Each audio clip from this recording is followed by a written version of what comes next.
Word. Welcome to another episode. This is episode 32 of Beat People Podcast. We got my man St. Joe in the place. What's up, man? What up? What up? What's going on, man? Chilling, chilling. Chilling. Yeah, It is what man. it is. Yeah, so I won't even mention all the trials and tribulations we had because I had that weird app on my computer just trying to get this simple live broadcast going. So for Right. those couple people that's been waiting, sorry it took a while, but yeah, here we go. And we got a small panel. Ken did stop through for a little bit, um, but he had to be out. He's out obligated doing family stuff. And Stony, we talked to her earlier today. She's Yeah. got some like tutoring sessions, mentoring sessions, right? Yeah. Yeah. Word. But let's jump on in, man. What you been For into, sure. yo? What's new with you? Man, you know what's new with me, man. You see it over here, man. It's X, it's NPC, man. Word. I borrowed that live from Rod, from my boy Rod, when I came back from NAM.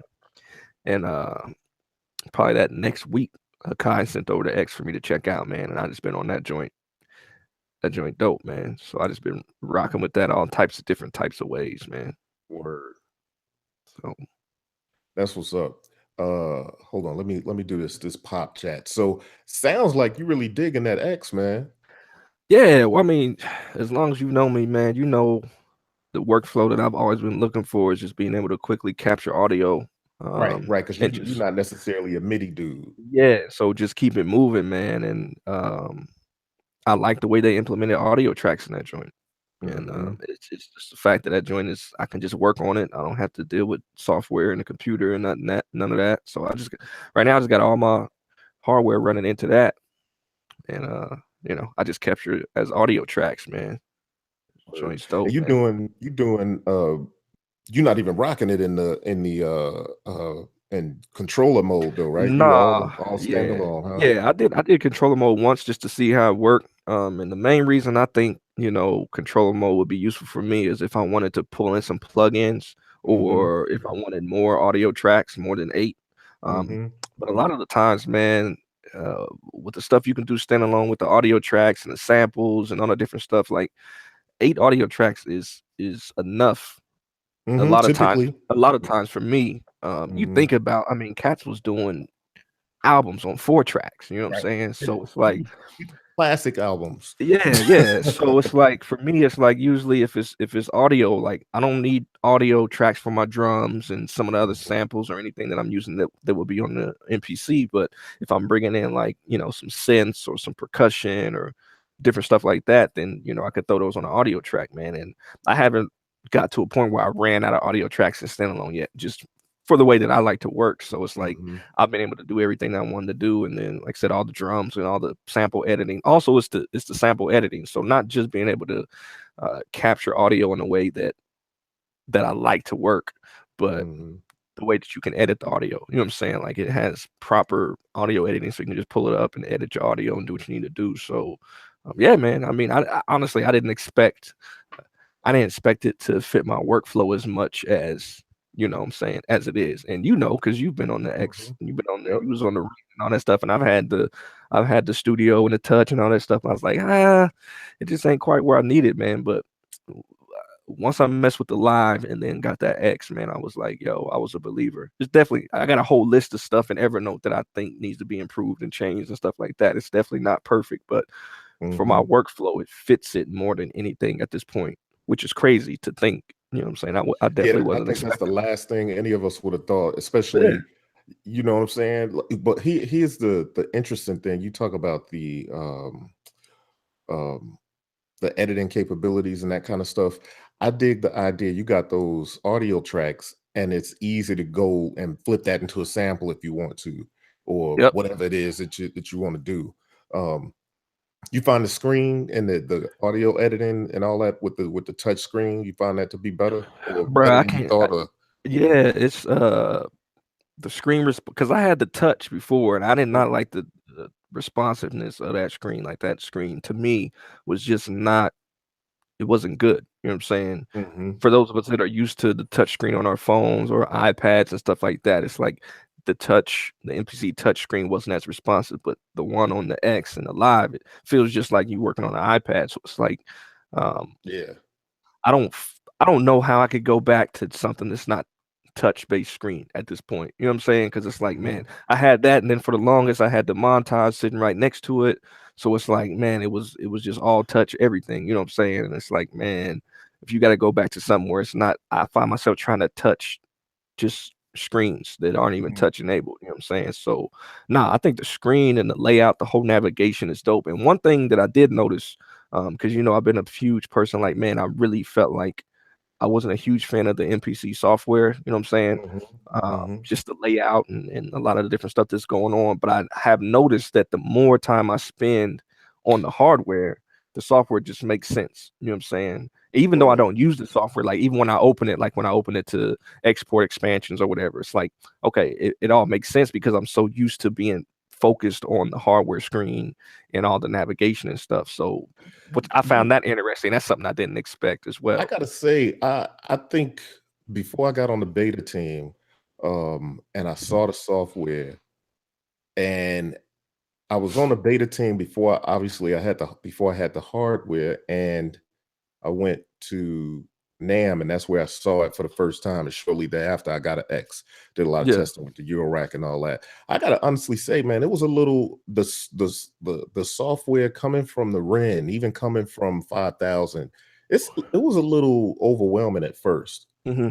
Um, I don't know. Looking at the screen on the hardware to me was like, what is this? Yeah. Because I, you know what I'm saying? I knew what the software was like, and it took me a minute to make the correlation between things. And I mean, after a while, you look, oh, but well, it makes sense. The icons are the same, and you can kind of navigate and get through. But Yeah. it's like it was kind of, I don't know, off-putting at first. But so yeah, it'll take a Yeah, little but bit to get but used to. you was used to the 5,000 and the Ren, you know what I'm Hmm. saying? Yeah, Which was a totally different look. yeah, And absolutely. I didn't get into the Ren. I had the studio and I had the touch, but I really didn't get into them like that.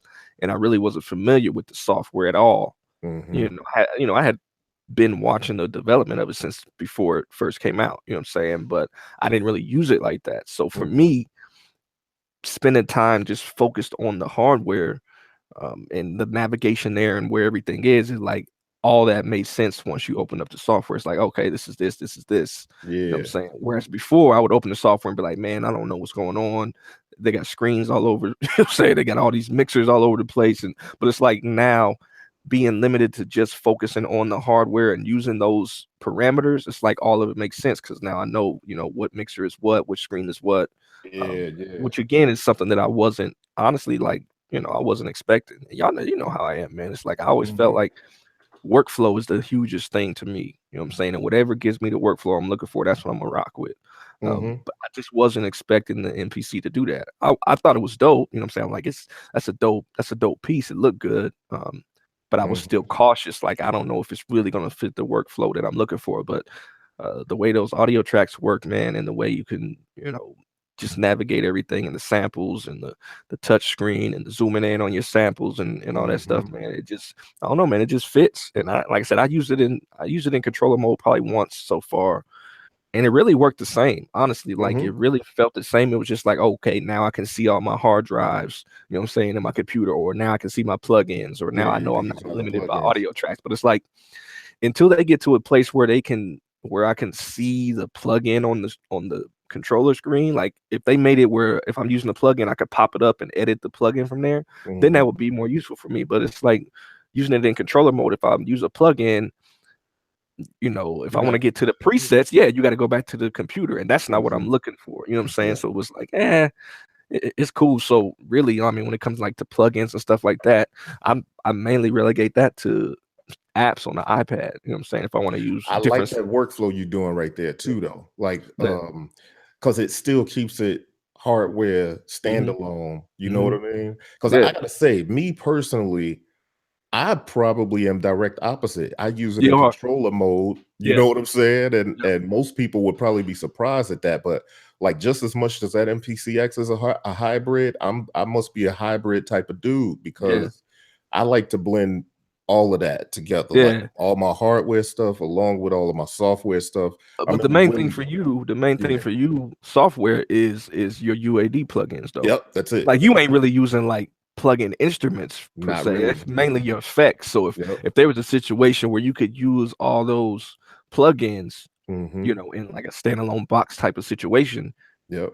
you know what I'm saying, you probably wouldn't be even dealing with the software side. I Yeah. know for you that's a huge thing, being able to color your stuff with the plugins and Yes, use sir. all your plugins and reverbs and the slate stuff and all that. Mhm, So mhm. Yeah, that's a huge thing because I love digging in and dabbling with that stuff, man. So yeah, as long as I can do that, that makes me happy. yeah, You know yeah, what I'm yeah, saying? yeah. So No, I I feel definitely you. kind of have like a best of both worlds type of thing. Yeah, Masada, you know it, Apollo UAD all day long. Like Yeah, hey, yeah. you said something though, Joe. You said when you was using the touch, because I want to mention that there's a lot of people that probably use the touch that probably don't think, there's no real reason to go to it. Or there may be some people that use the touch and didn't like it and think, I'm not even about to spend all that money on a live or X because I didn't like the touch. But the touch is a different experience It's a altogether. different beast, man. It's a different beast. Man, it's like night and day, honestly. Hmm. Like, and I had to touch for a while, man. And I was just like, I couldn't do it. I Hmm. wanted to because I like, man, touch screen, that would be dope. But I was just like, it's just not as responsive as I wanted it to be. Hmm. And it's as responsive as I was used to from touch screens, like I said, on the phone and the iPad and stuff like that. But that was the first thing I noticed about, even when we saw the X in the live last year at NAMM. I was like, Hmm. that was the first thing I said. I was like, I yo, know I those was right there screen, with you. I remember like, when you yo, said that. Like like you that's a you were totally different. yeah, that I remember you like you turn around, you was like, yo, that thing is responsive. Yeah, Like it is yeah, nothing like what it is on the touch. Just for all you cats out there that got the touch or may have experienced the touch and maybe didn't think much of it or kind of judge the X and live based on your experience with the touch, that ain't the thing to do because they're no, just not the same. yeah, That touch screen experience is a whole different thing. yeah. They definitely which is what you expect from a company. Like if they try something and it Hmm. wasn't quite where they wanted to go, they kind of take the feedback and kind of put that into the next iteration of it. And they did that, man. Like I said, to my surprise, like Akai stepped it up, from what Hmm. they did first. Like, even the touch for what it was still moving technology forward, you know what I'm saying? It's just like, I'm super picky when it comes to the workflow, you know what I'm saying? Hmm. So it's like, yeah, this is cool and yeah, that's a dope idea, but it needs to be more responsive. Well, that's what they did. They made it more Hmm. responsive. Like it feels just like I'm using a phone or my iPad. I'm like, okay, You now I know, can it's work. kind of like it's kind of like when electric or hybrid cars first came out. The first couple years, like Yeah. they weren't known for being able to get much speed. You would have to charge them more often. You know what I Yeah, yeah, yeah, mean? yeah, Or they yeah. wouldn't hold long charge, and then they got improved. And as Yeah. time went on, you start to see all those improvements and stuff. Yeah. Um, I but seen somebody asked about if the pads were different on the live. I'm assuming they mean compared to the uh touch, compared to the or the X. touch. Maybe compared to the touch, because I know the pads on the live and the X to me felt better than the pads on the touch. The pads on the touch weren't bad though, Mhm. but I do feel like there was a bit more responsiveness and there's a bit more control on the Yeah, live. Like even in standalone, you can go in and control your response curve on the pads and everything. that's So, huge. um, I'm uh, spoiled when it comes to that stuff. yeah, yeah, So look, Imma tell you, I've been known for, changing the pads on all my MPCs, the Ren, the 5,000, everything. I'll mhm, change the pads, 1, because I kinda like thicker pads, and 2, I kinda like the better responsiveness and something like that, but the X and Imma tell you, I got an early prototype X, which is now right, about to be changed, but even on that, the pads was right, and I could mhm, tell right off the bat, I'll never change these pads. yeah, Like, there's right. no need for me to change those pads. It's almost Now like they did. It's almost like they did what people would normally do when they would customize their pads. It's almost like yeah.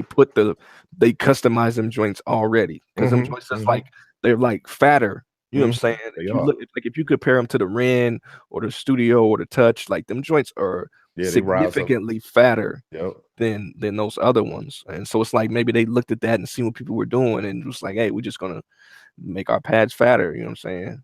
Uh, Oh, yeah, so Chaz B, the pads are the same as far as I know on the Okay. Live and the X, but they are different. And they, you know what? Honestly, they may even I don't know. I don't know if they're the same on the Touch, but that's not what you're asking. But on the X and the Live, I think they're the same.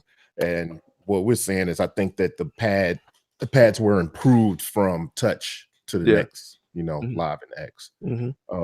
But let me switch it up just a bit when we talk about pad sensitivity. So if y'all in the chat and y'all that might be watching have been paying attention, I've been digging in on this Electron analog rhythm MK2, right? So I like it. I like it a lot. Like, okay, so it's a 8 voice analog drum machine. They call it an analog drum computer and sampler. So the MK1 didn't have a sampler. The MK2 does have a sampler. Now the MK1, the pads on the MK1, you can see it right over my shoulder right there, are as big as my fingertip. Like straight up. Yeah. Let me see if I can grab it. Somebody said any MV users. That was one of the first things I told Corey when I started using the X and the Live was that it reminded me of what the MV could have been now. You know what I'm Yeah, saying? had it matured. Yeah. Yeah, and Yep. that was the first thing I said because I was a huge fan of the MV, but it's like the MV was so slow with saving and loading. You know what I'm saying? Whereas the new NPCs are super fast. When you save and load, you don't have to be waiting forever. Plus, it has those audio tracks in there. So um, the only thing they missing compared to the MV is like an internal synth and some stuff like that. I would But love to see that too. You know yeah, what? I gotta say, if I had a couple of things that I would love to see on the X is an internal synth and an ARP.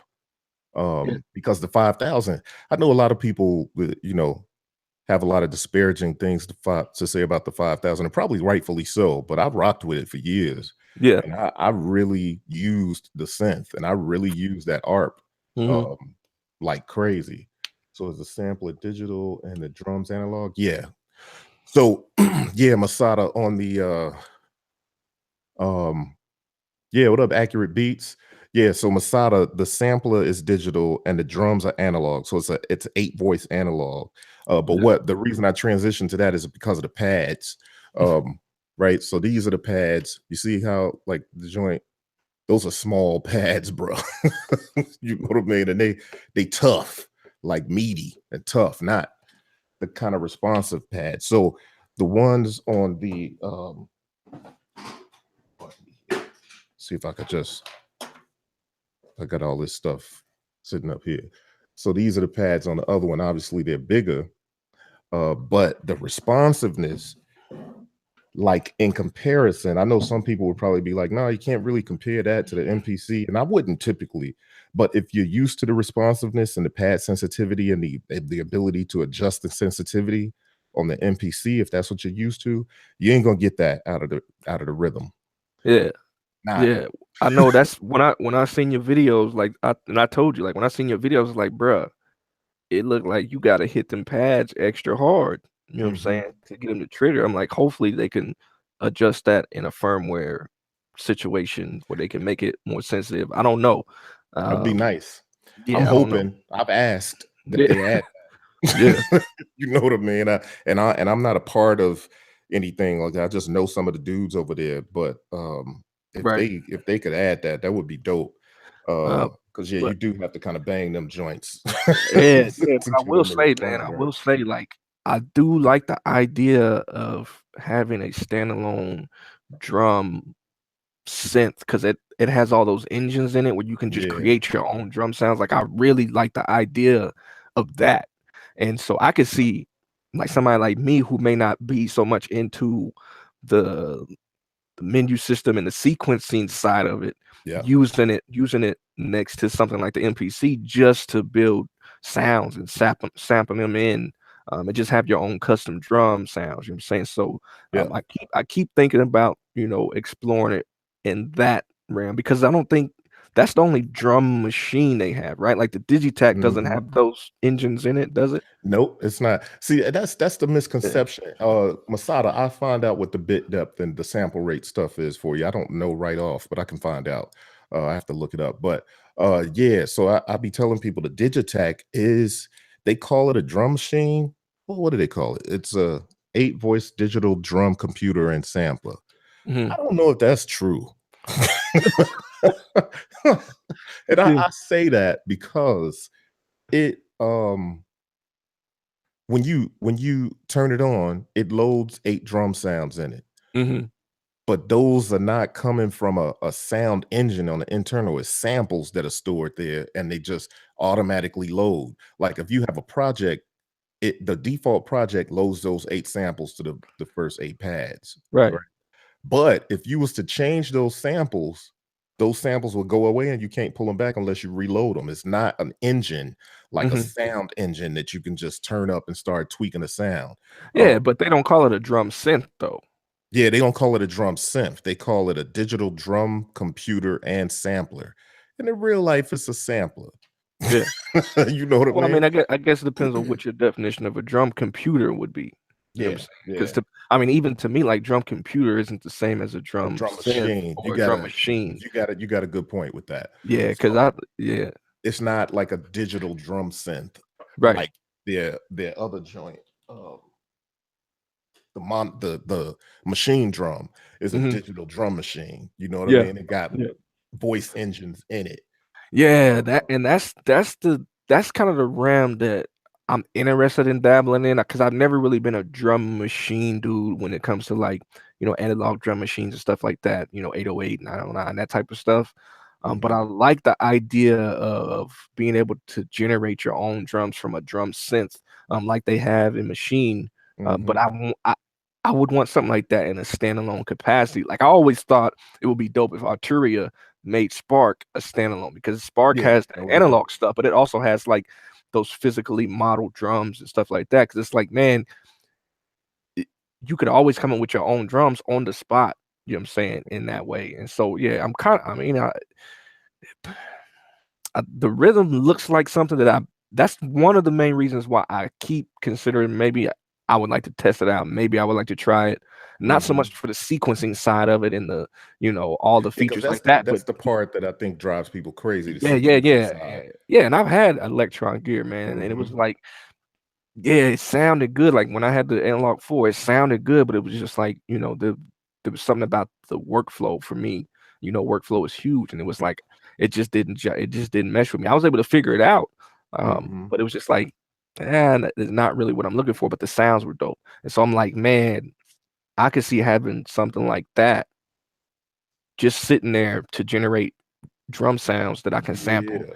into the MPC. And I wouldn't even need to go super deep. I think that's a workflow that a lot of people may overlook, you know what I'm saying? Because they'd Mhm. be like, oh, well, I really don't want to dig into that, you know what I'm saying? The sequencing ain't really my thing. And it's like, yo, we forget that it's a The actual drum machine. right. There's like 10, what, 7 to 10 Yeah, it's just probably like kick, 12, just yeah. kicks. Yo, yeah, Them is yeah, just yeah, them is just there's the a handful of kicks and yeah, then like a handful of 6, 7. snares. Right, Yeah, right. it's Yeah. crazy. Let's see, turn that, so source. So, yeah, 1, 2, 3, 4. Hey, somebody said something about the Tempest. Yeah, the Tempest is definitely a little bit more my speed in terms of the way it sequences and stuff like that. Um, I don't know if it has the flexibility with the drum engines that the Rhythm has though.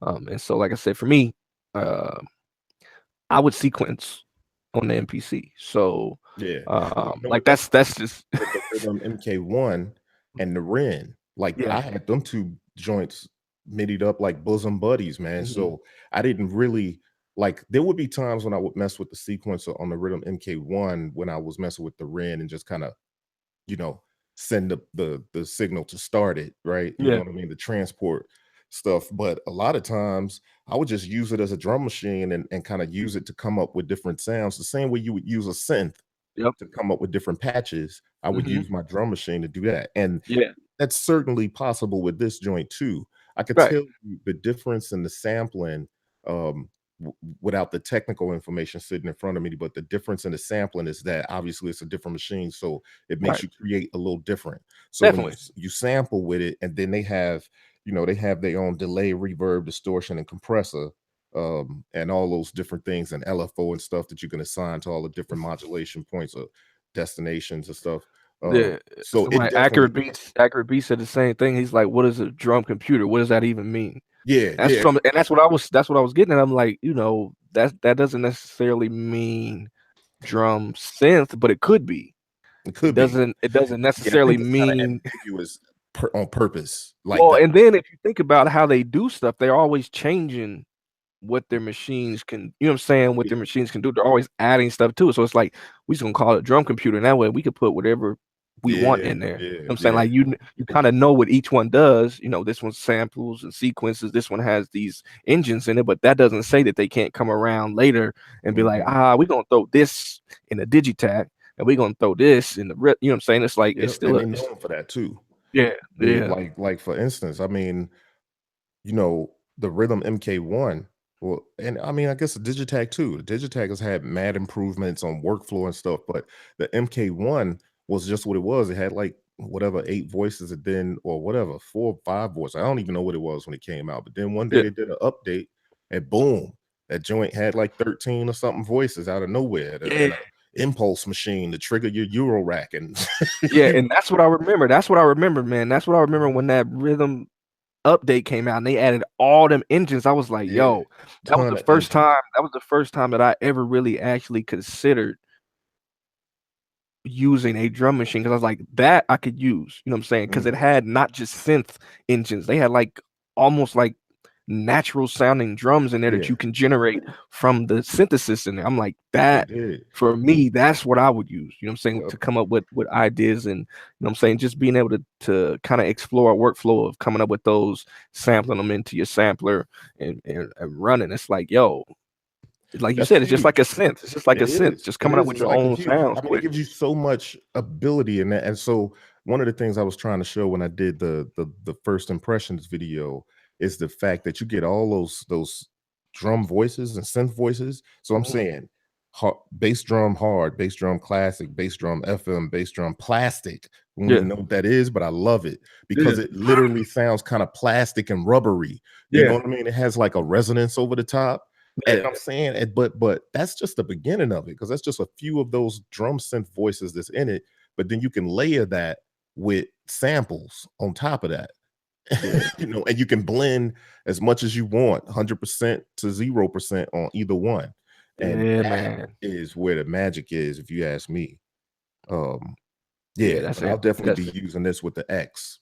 yeah, yeah, that's the interesting part for me, man. Like I know somebody was in here talking about the P locks and all that different stuff and Mhm, all the different trigs and bunch of craziness that you can do. And for the people that are into that, man, like mhm. nobody does that like Electron, you know what I'm saying? Right.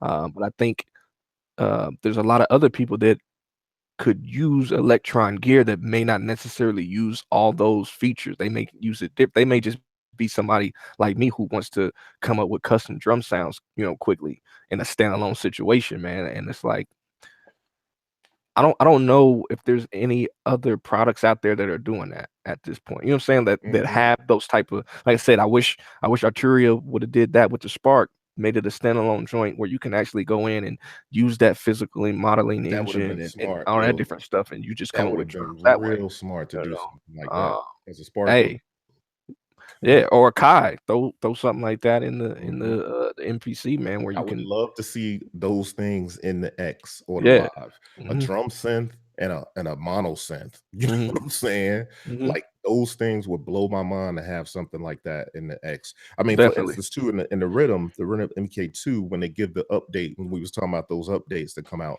the next update for this, supposedly the next update or a subsequent update thereof, is gonna have what they call a dual VCO synth Yeah. included in it. So Yeah. then what you'll have with the rhythm is you'll have 8 voice analog drum machine with, you know, umpteen drum synth voices or engines in there, and it's a sampler, and it'll Yeah. be a See, that's mono crazy. synth.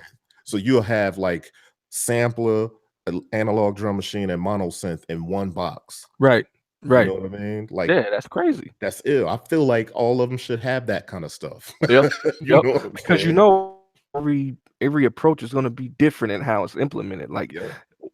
Electron, the way they do it is still not going to work the same as the way somebody like a Kai would do it, or the way an Arturia would do it, or Right. whoever else wanted to come out with some type of standalone joint. The way they would do it, like it's all going to be different workflows, man. So it's like, man, yeah, and I'm like you. I feel like they all should have those types of things. You know what I'm saying? If you're talking about kind of a self-contained unit, you know what I'm saying? So Hmm. it's like, It give us should. the Imagine tools. that. Imagine Yeah. that taking your live and being able Yeah. to Oh, I already have have like, imagined that. I you got a know what I'm list full of stuff that I imagined for them joints. I'm like, yo, this all this stuff I'm saying, I got it all in list, man. I got a huge list. It's tons of stuff.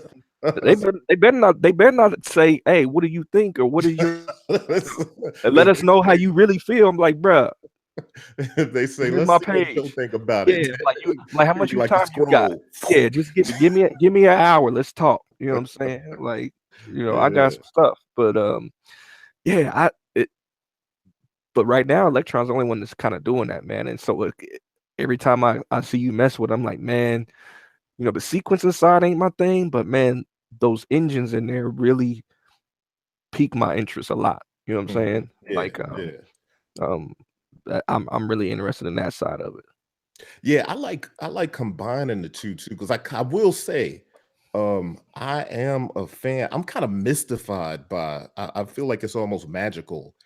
P-locks and Mhm. conditional trigs. Right. And I'm gonna do a whole video that explores P-locks and conditional trigs so people understand it. Because I remember when I first got my rhythm, um, upright, he Yeah. had an analog 4, Hmm. right? And when I got the Rhythm MK1, I had it for like 2 months, and then I was gonna return it and realize I Yeah. missed the 30 return thing. Yep. Then Yep. I I was like, remember. "Oh, so I may as well get to know it." But the only reason is because I just didn't understand it yet. Hmm. So I hadn't really developed a relationship and a liking for it. And then what I end up learning is when Upright was talking about learn them P-locks and learn the sequencer and learn the conditional trigs and all that, it was kind of like too much. I was like, I don't know. Listen, bro, I don't want to learn the science. Yeah. You know what I'm saying? Yeah. Yeah. But but I gotta say, the more I've learned about it from my MK1, the Hmm. more I'm like, nah, that's absolutely brilliant that it Yeah. has that kind of stuff. Yeah.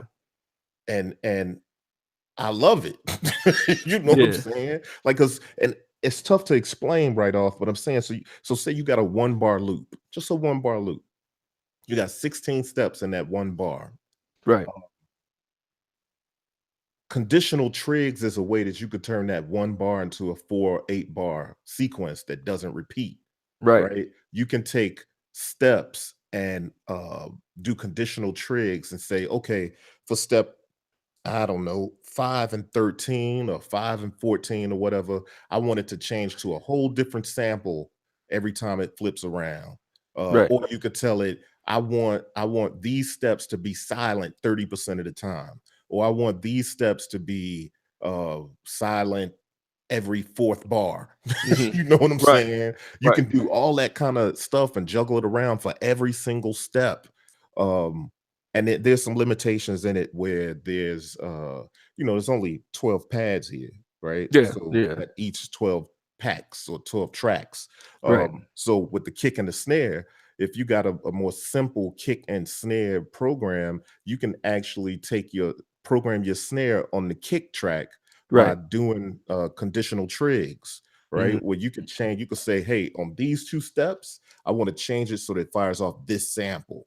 Right. And then that frees up your other snare track for using for something else because now your snare track is on the kick track. So Yeah. that kind of flexibility is nuts. It's Yeah. Yeah. absolutely Definitely. nuts. But at the same time, it's a little bit of like you can feel sometimes you can be thinking about it too much. And if you're more about It's it's programming. programming, It's right? a computer. It's a drum That's it. computer. If You you're know what I'm more, saying? Like, that's it. It's yeah. programming. Like It's it's the clear super cut. flexible. Like it's super deep. Mhm. But you gotta dig in and program it to do that. You know what I'm Right. saying? Like, it would be dope if they figured out a way to be able to use those trigs and locks, but more of a, I guess, manual way. So like Mhm. a way to input it somehow instead of having to go in and really, You know Yeah. what I'm saying? Yeah, Like yeah, I know what you instead of mean. having to go into each step and program it, like somehow, because I know you can do that with some things. Like if you hit a step and you turn a knob, then that's what that is. It's like okay, the filter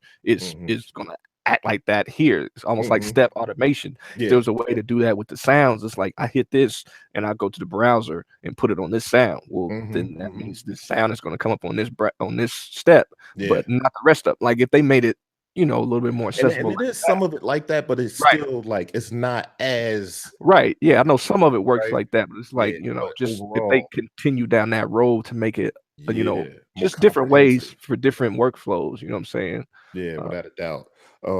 That's some of the dope stuff about it. But like we said, the pad sensitivity is gonna be a real like what I one of the things I'm concerned about is that I like this joint a lot.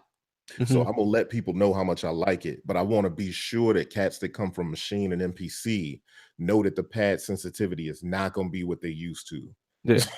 You know what I'm Yeah. saying? Not Mhm. by any stretch of imagination. And I think it's something that you could get used to, but at the same time, it's some things that I think that's one You're of the gonna things have to some get used people, to it. Yeah. yeah, yeah, some Like, people will return that for that reason yeah, yeah, and yeah. ignore everything that's great about it. Like, well, that okay. Yeah, yeah, but I think it comes down to how you plan on using it. Yep, it You is. plan on inputting your drums and sequencing in real time and stuff like that, then that's definitely gonna be an issue, more of an issue for somebody as opposed to somebody who's mainly I just want to hit this and now I know I'm sequencing it there. So it's just like basically just using the pads as a selector, so to Yeah, speak. yeah, And exactly. they may Exactly. not care Select as the track. much, or somebody who's using it mainly for sound design, like, a way I would approach it. I may Mhm, not be somebody sitting there banging on the pads, but I may just be using it to select the sounds that I want to, the engines that I want to create. You know what I'm mhm, saying? So I'm like, oh, mhm, this pad is going to be a snare. Let me hit it, and then now I can do what I need to do to create a snare. I'm just sampling that joint anyway, so it's going to be full velocity. You know what I'm saying? mhm. I can get the velocity sensitivity from whatever sampler I'm using. That's So it. that's Exactly. kind of the way I look at it. But I'm probably different in terms of how I would approach it than somebody like you who's Mhm. actually getting down, showing how you can create a whole track on that joint. You know what I'm Yeah. saying? So it's But like, you know what though? I think too, there's gonna be a certain amount of people that will have the kind of philosophy you have, and that I think that's gonna be a totally valid approach for mhm, cats to say, I know that the sequencer is supposed to be wild crazy, but even beyond that, if the sequencer wasn't in it and it still had all the flexibility of the sound design and stuff, it would exactly. still be a ill drum machine Exactly, and and that's well and put that's it. what I look at. That's what I see. That's the way I when I look at it. That's what I see. Like, yeah, all the conditional trigs and all that stuff is cool, but it's like Mhm. I know myself. I know how I work. But when I see all them engines, I'm like, yo, so you mean to tell me instead of going through a bunch of these sample packs or whatever, I can just pull up this engine and I can make my own drum. Like, Yeah. you know what I'm saying? Straight Like up. that's at the end of the day, like I can make and design with all these parameters my own drum sound, and then now I got my own drum sound that nobody else got. You know what I'm Yeah. saying? Like that's the thing that interests me about it, um, as a drum machine. Because like I said, I've never really been a drum synth guy, but that drum machine being able to create drum sounds beyond synthesis that Mhm. sound like actual. Cause some of the stuff that you've shown me from the rhythm, I'm like, yo, that joint sound like a kick. Like Yeah, it don't a sound real like a kick. synth, it sound like Yeah, a kick. it don't sound like a pew. No, yeah, It that joint can sound if like you want it to, but right, right. And so I'm like, yo, that's the area that got me wanting to explore. You know what I'm saying? That type of workflow. yeah. And that's Hey, that's the way I would take it. let me flip it for a second because somebody is asking about the iPad, and I want to talk about what he says. If I have an iPad and no computer, is there a central hardware box anyone recommends, even if it's getting a computer with something? I if If I have an iPad, I'm thinking he's saying if he has an iPad, is there like a central hardware box he can use to kind of use that as a musical instrument?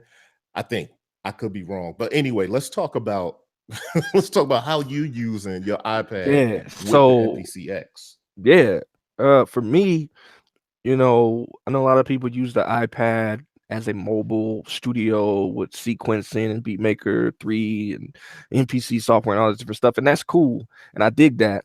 Um, but 9 times out of 10, for me, when it comes to using the iPad in my setup, I use it.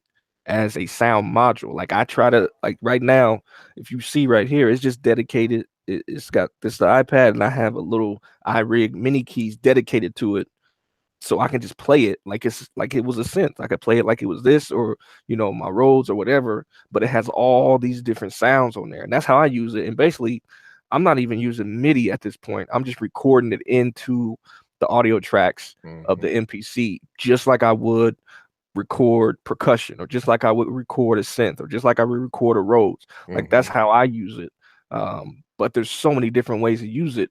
I also had it hooked up with the iRig Duo and tried it with MIDI. You know what I'm mhm, saying? So I tried it with MIDI, and I was using like the pad perform modes on the MPC to kind of play some chords and different stuff with it. So I tried it that way. And then I just after I recorded, I would just resample the audio. So I'm so this assuming, joint yeah, work. there's yeah, I had that. So I literally just unplugged that this morning. Because I'm like, yeah, this kind of setup is kind of more my speed. But there's a lot of options out there in terms of if you're looking for like a keyboard to use with it. You got Bluetooth keyboards out there. You got CME that makes like the X Key Air. You got a Kai that makes Bluetooth keyboards, so you don't even have cables. You can just play it. Yeah, you got that. I'm waiting for that to come in because that's gonna be my whole. That's probably gonna replace this, and that's gonna be my setup where the audio's coming out of there. You know what I'm saying?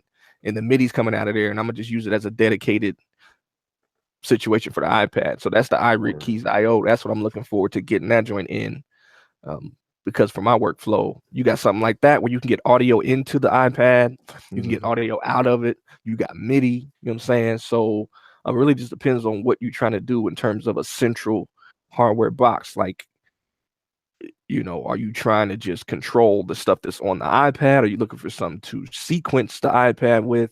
You know what I'm saying? It really depends on what you're looking for because there's so many different options and so many different ways There that you can are. integrate it into. You got the eye connectivity stuff, eye Mhm. connect MIDI. You know what I'm saying? They got a lot of different interfaces so you can integrate your iOS stuff with your computer, and like there's so many different Yeah, ways. that's right. They Yeah, you have a gang of stuff, no yeah, matter how yeah. big or small your setup is too. Yeah, so it really depends on what you're looking for, man. Like, there's a lot of options out there. It just really depends on the workflow. That's why, so when people ask me those types of questions, I always ask them what they're trying to do because what works for me may not be what you're looking for. You know what I'm saying? Right. Like the way I use it may not be what you're trying to do. So I was like, what is it that you're trying to do? Where you trying to go with it? How you try? Are you just trying to use it? Because you have some cats that all they need is they got an 88 key controller and they take Mhm. their iPad with them and that's their module and they gig with it. You know what I'm Yeah, saying? yeah, And that's yeah. all they're looking for. You know what I'm saying? All they need is MIDI connectivity and they're off to the races. So it's like Mhm. it really depends on what you're looking for. Yeah, because cats used to take like when I had a band back in Chicago, man, I had a keyboard player, KP Keys. That's my guy to this day. But he would bring some basic controller. It would be something that he wasn't too enthused about the sounds Yeah. of no more. He probably had it for 10 years already. And he had his controller. I mean his 19-inch module. It would be like a Triton module or something. Yep. You know what I'm saying? And on a real, like, so your keyboards players taking their keyboards out, and then they have a module that has all these sounds and they whole setup and everything Right. in it. Yep. That is the way when I use the iPad, it's kind of like that. Yep. You know what I mean? Exactly. That's exactly how I rock with it, man. Yeah. But again, it just depends on what you're trying to do. He's looking more for sequencing. So he has an Alesis IO dock.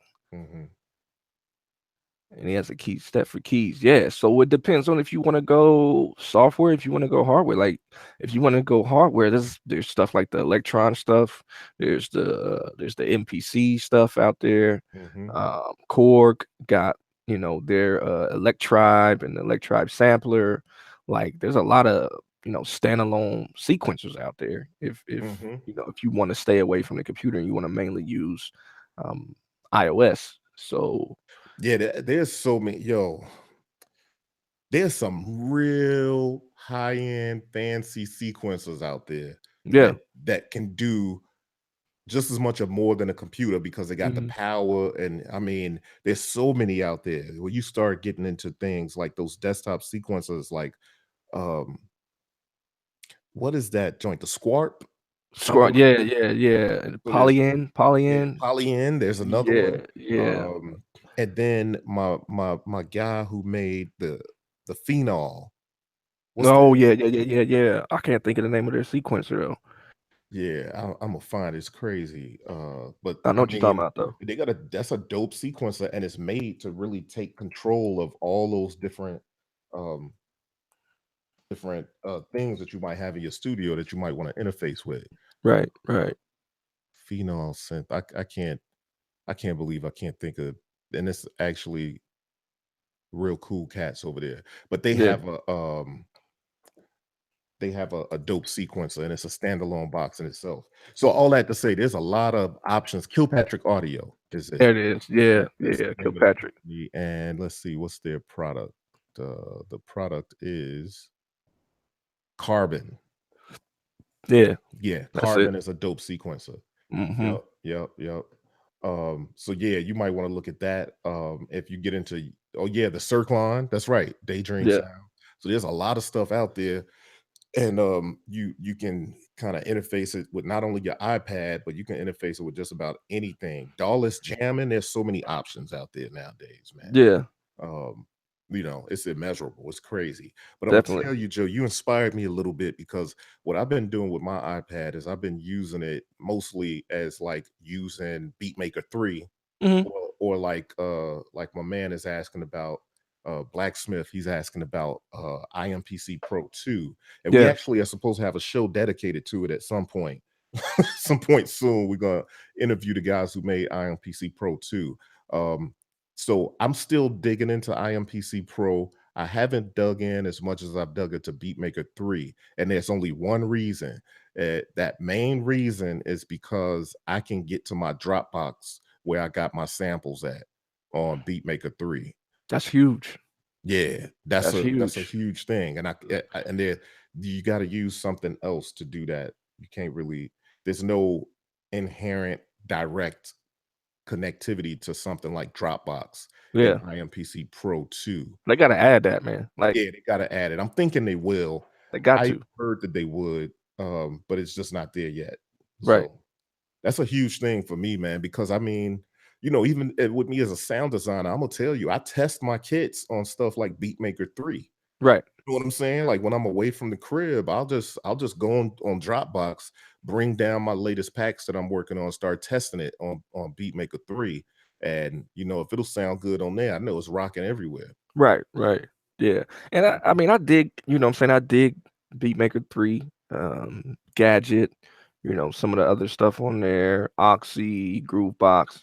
You mhm. know, Blocks Wave. Like I dig that side of it. But I'm gonna tell you, man. Once my boy let me uh use that MPC Live on the way back from Nam, I was like,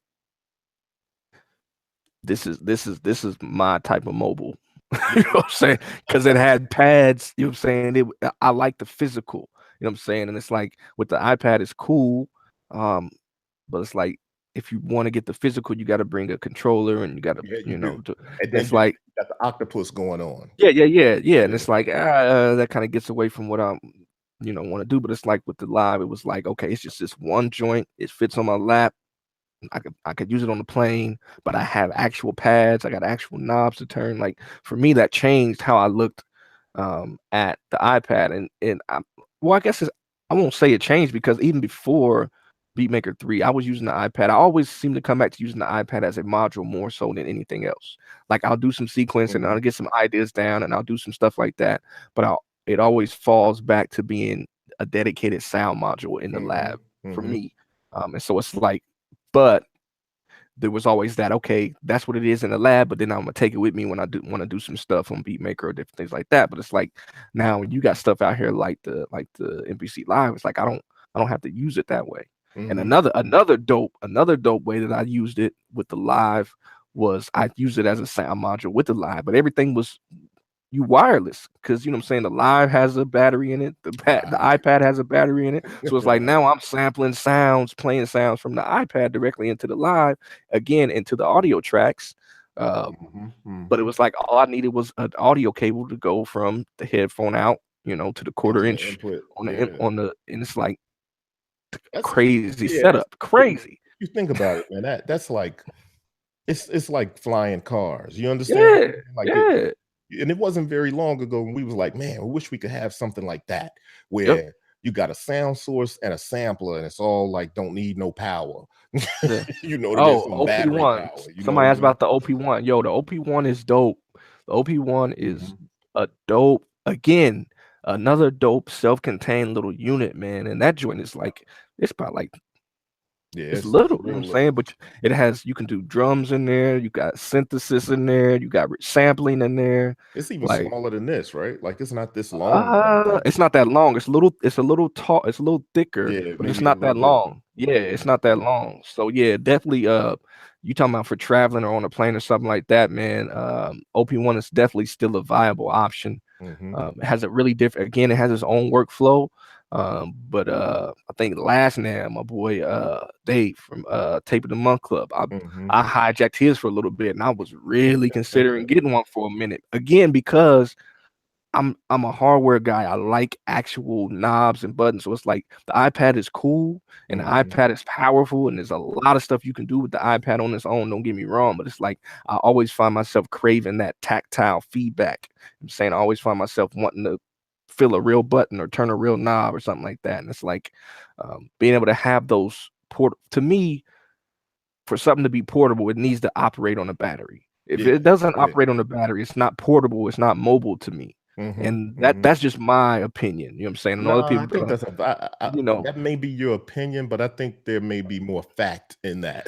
well, I You know mean, what I because mean? Like but I think that's a really huge thing. If you're gonna say this is portable music making something, and I gotta yeah, plug into something, I can't be yeah, on the bus and plug into nothing. I can't be on a right, I right. might be able to get on a commuter train and plug into something, but you know, 9 times out of 10, those spots are taken before you get Yeah, yeah.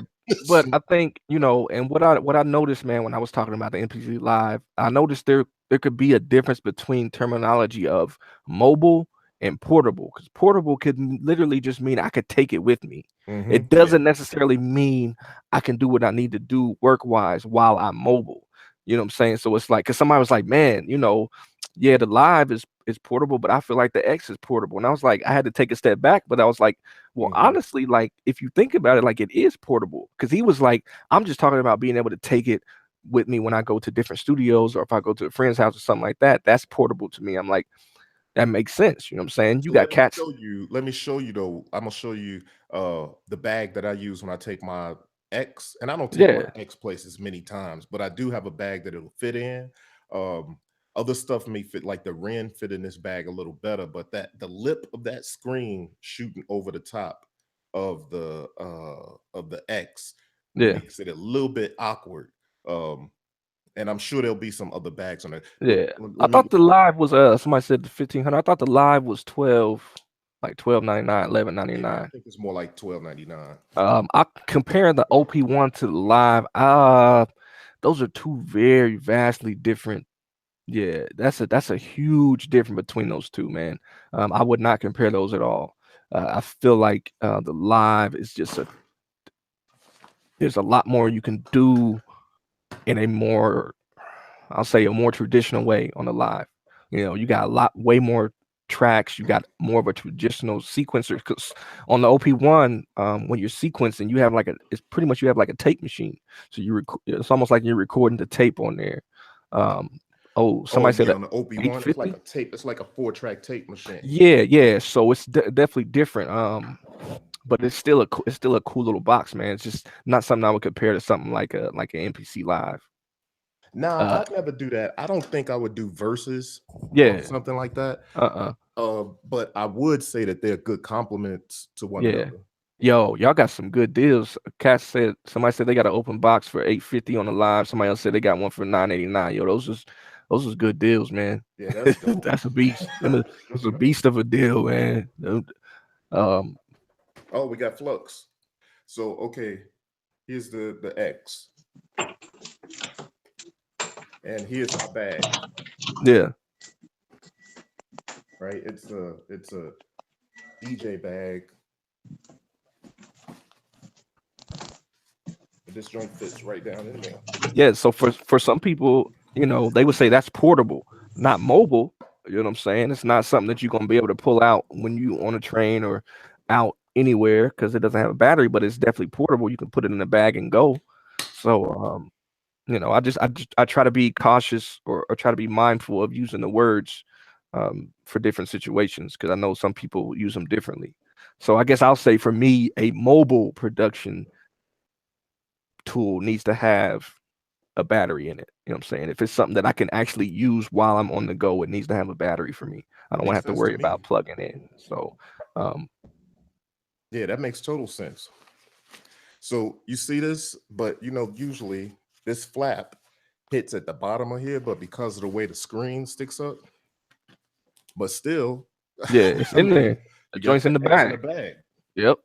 That's it. So which bag is this? This bag actually is by Mono Creators. For those that want to know, is it Mono Creators? Name is Mono, right? I think it's just mono. Yeah, I think it was originally mono creators, or maybe they just called. I don't know. Mono creators At used to be NAM, it was something. mono. Yeah, but I think Oh, the you name know now what? is Mono mono. Creators was kind of like people who use Right, like a mono theme. bags. Yeah, Yeah. like their movement. Yeah, yeah. So yeah, mono is the bag. And I can't see on here which. Oh, no, I don't know which one is this. But this is the biggest one. I think it's called a controller bag, XL controller bag. So just in case anybody wanted something like this to take the X out, this will work. It's padded and it's built for music equipment. Yo, somebody said that's the first NBCX bagging video on YouTube. Word up. Yeah, Throw it in the man. bag. I mean, portable in this day and age is such a strange beast because it's like, Right. Like I yeah, mean, Flux I remember portable. when the 1000 came out, and that was billed as the first like portable MPC. You know what I But just thought I of? also remember when the 2000 XL first came out, or 2000 Classic first came out. That was billed as like sort of portable because it was they had an advertisement that was talking about how like you could just grab it and bring it to a studio, blah blah blah. Yeah. Because the 3000 and the 60 and the 62 even. I mean, those suckers are kind of chunky. Hmm. I used to drive around with my 2000 in my car. Like I used to keep my 2000 XL in my car with a power inverter and plug it right in my Yeah, stereo. but Like see, you wild old bro. Like, Yeah, your let's go ahead portable. and let's tell him what he was Exactly. porting around the other day. but Exactly. that's what I'm trying to say though. Is No. like portable is different for different people. Yeah, But that's what I'm nowadays saying. it's like, Yeah. but nowadays an yo iPad is the Yeah. truth when it comes to portable beat making. You know what I mean? Like, Mhm. Yeah. But but yeah, that being said, it's not that tactical feedback, that tactile feedback where alive, it's like, it's a little yeah. bit different, man. And A so little bit we was different when talking you actually have yeah. hands and knobs.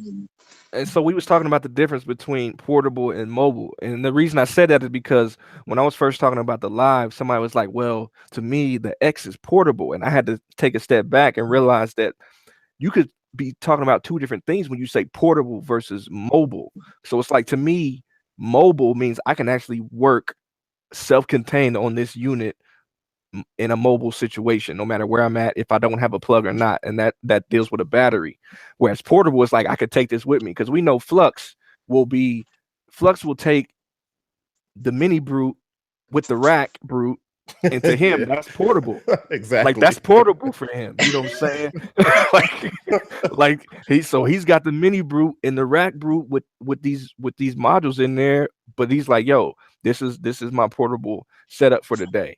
It's like, Yeah, I did that just the other day, and yeah, it was ridiculous, but at the same time, it was portable. I was able to like set up and do some patching, and like I was testing out some modules, so I was like, you know what, I'm gonna take that with me. But yeah, for the average person, that's going above and beyond.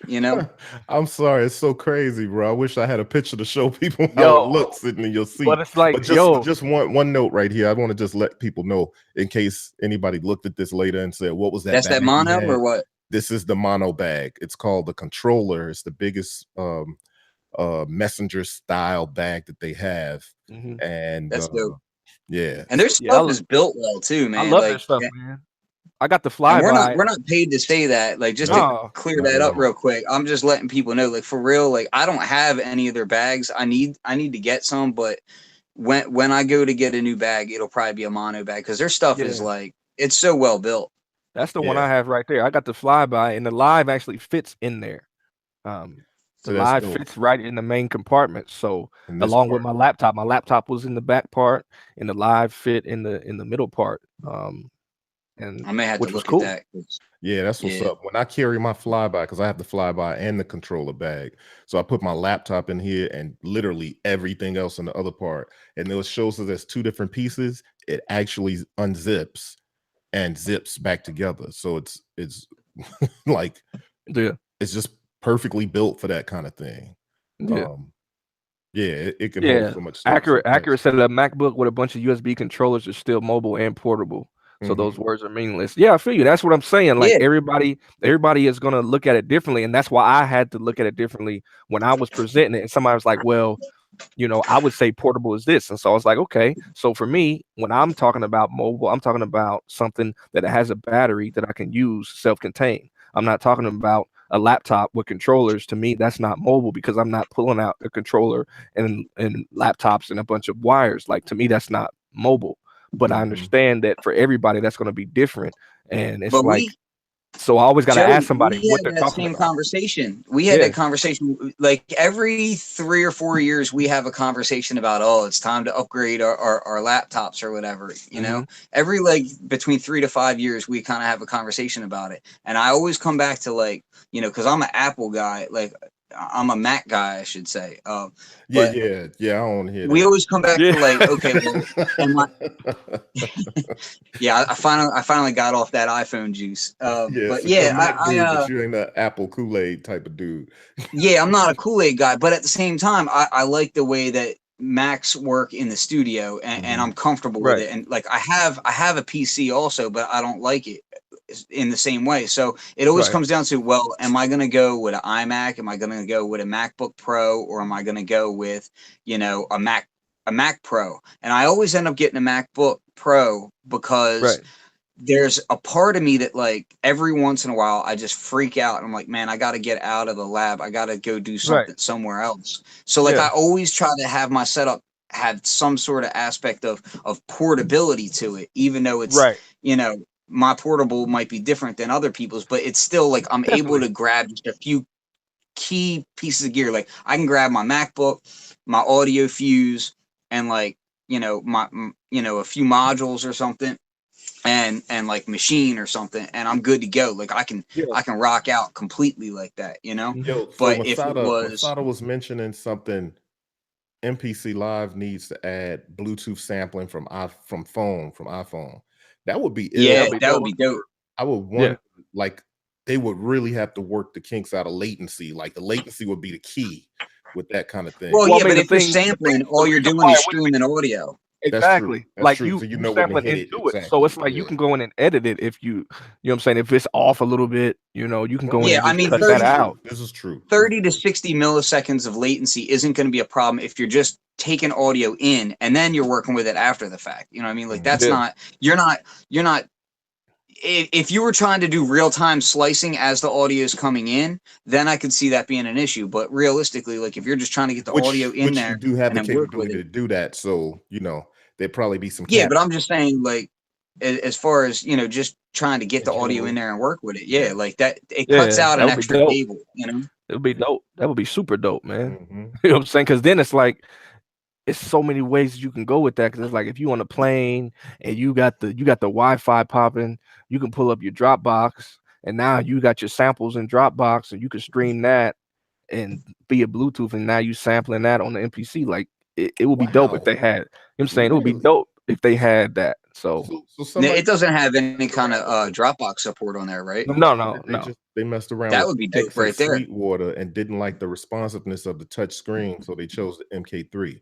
I'm surprised at that because the screen is very Yeah, responsive yeah, definitely, as far definitely. as I know. Hey, but Um, everybody has different things of what they it's expect. true. It's true. It's all I, dependent on and also too, I gotta say, I was coming from, I had used the touch before, so I knew how I felt what the about difference. yeah, you know what I'm saying. I was like, well, this feels more like just using the iPad or using my. I haven't even taken the plastic off of the screen yet, and it's still You know what I'm saying? Well, Like, you know I'm something else I'll say too about the touch screen on the MPC X. What's dope about that and the Live, as far as I know, is it's just another way to work. You really don't necessarily need the touch screen to do all the stuff. right. Yeah, You know what I'm especially on the X. Especially on the X. Yeah, yeah. Yeah, yeah, especially on the X. That's dope about it. I love that about that. Um My only worry about that is just the fact that because it seems like the software is so geared towards the 16 knob grid layout that when you switch over to a live, how much does that mess with the workflow? Like how much does that impede the It's workflow? honestly, man, it's not that bad because you can switch between the rows of four really easily with the Q link, and then you can also press and hold the Q link on the live, and it shows you all 16, so you can see. Yeah, but here's the thing I don't like Yeah, about the Live with the Q links. Why is it sometimes responding sometimes, yeah, horizontally and then yeah. sometimes responding vertically? If people don't really know what I mean, like you got the four knobs, the four But I Q think links I that are think the reason going. it does that, and Mhm. that was one of the first things I said. But then once I got the X, it's like that there. Like sometimes, depending on what screen you're in, you have 16 knobs, so you don't really pay attention. But if you have the 16 knobs, sometimes your parameters are going horizontal, sometimes your parameters are going vertical. Like, say, if Mhm. you're doing effects, then your effects are going vertical, but you have all 16 on the X, so So you you don't ain't gonna think about notice it. much more. But Yeah. when you're doing like track or pad, volumes, they go horizontal. You know what I'm Hmm. saying? But you Hmm. notice it when you're on the live because you only got one. You know what I'm One saying? You row, only got one one row. vertical You know, row. yeah, yeah, but it's like, I think if they would have had little screens above the Q links on the live, I think that would have went a really long way as to helping people see what they're controlling instantly. Mhm. And I think it would have been even less of an issue with having that one lane. But I mean, you get used to it. Initially, I was Yeah, like, man, that's this the is thing. horrible. But I got used to it. It was like, okay, it makes sense. It's like you do what you need to do. Yep. I know it's one of those things you can get used to, and actually, you probably won't even think about it much if you only have the Live and you using it, and that's just the way it is. Yeah, But I think if you go in between the two, like for instance, the Live, when I went over our guy Rod's house, I yeah. took my ex and he had his Live there, and I was just showing him some things about the MPC in general. And Mhm. then when he would go to the Q links and I'm sitting there with the Live and I'm showing him what I got going on here, and I'm like, yeah, just scroll through your Q links to get it. And he's like, wait, this ain't controlling what you know what I'm saying? Yeah, yeah, yeah, Because all of a sudden it flips yeah. and does the Yeah, it's and I'll crazy. say I'll say what I find myself doing when I was messing with the live was I really didn't use the Q links. A lot of times, since the live is so self-contained and kind of compact, I would just Mhm. reach to the screen and either do it on the screen or highlight it and then use the big one.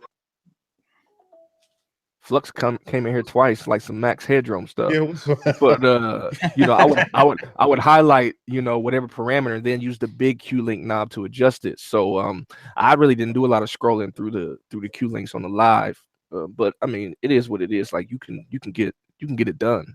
Like so the more you Chaz B, let me read Chaz B's question. This is an interesting question. He said, can you guys explain why you would want different tracks using the same program with one sequence? So mm, for me, from the MPC perspective, you have a program. The program is where all your sounds are.